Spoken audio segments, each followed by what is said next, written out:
God, what have I left behind, thinking no one was looking? The shifts I was paid for when I did all I could to do little working, the credit card debt, insufficient funds, cigarette butts, beer cans tossed out moving car windows. Along with the cruelty of love, the loudness of my lovers, silent jealousy. Then there's sobriety. As long as these pain medications they say I need don't count. Do they count, God?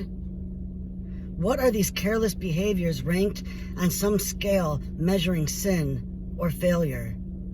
To follow me so closely through these streets of Chicago, to starlit nights against my back, between Hanover Park and St. Charles, where construction zones give way to the equestrian-filled streets of Wayne, a horse lover's community.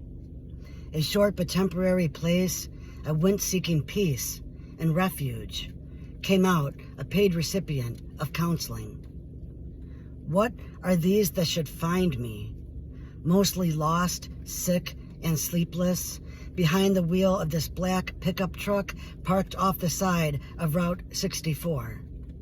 Just a handful miles east of Sycamore, where the weak and tired hands of these weeping willows stretch out their fingers to cast shadows in the high beam lights from oncoming traffic, from those unafraid to travel such rural roads of animals wild after dark.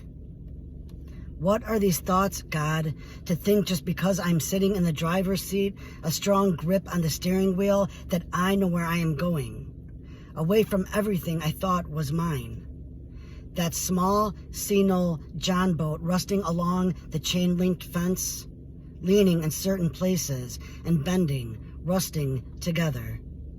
I wonder who has come to hold up who. The modified frame of the customized Harley sitting pretty and clean in the garage, certain to be envied by that someone new.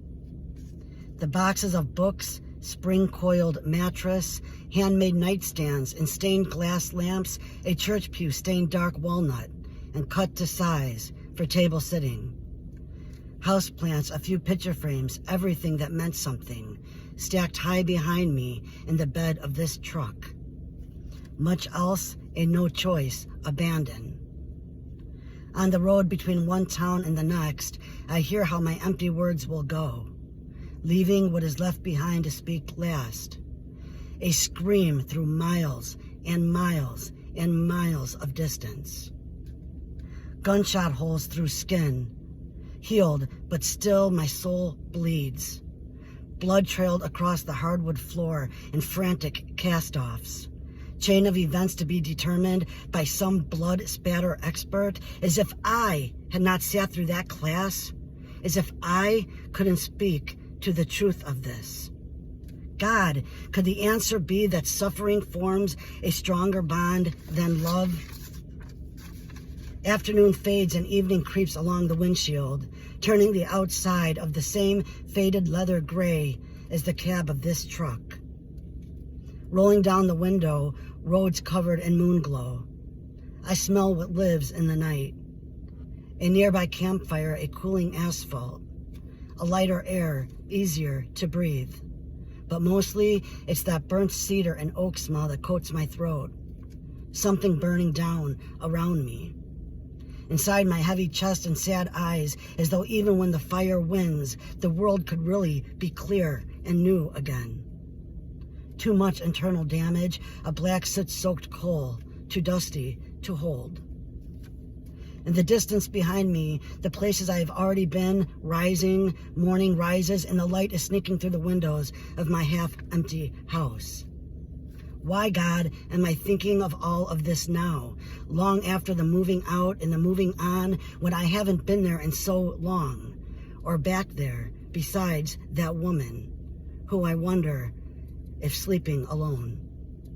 God, who better sees everything, what have I left behind thinking no one is looking? Is it possible to be moved only to fail forward and still manage to survive? To move only what I'm capable of fitting in this truck, and to arrive later and rise better, or at least rise again with just a small piece of fucking dignity?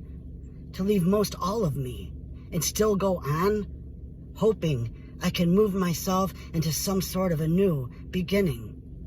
Could I, God? Could I be moved?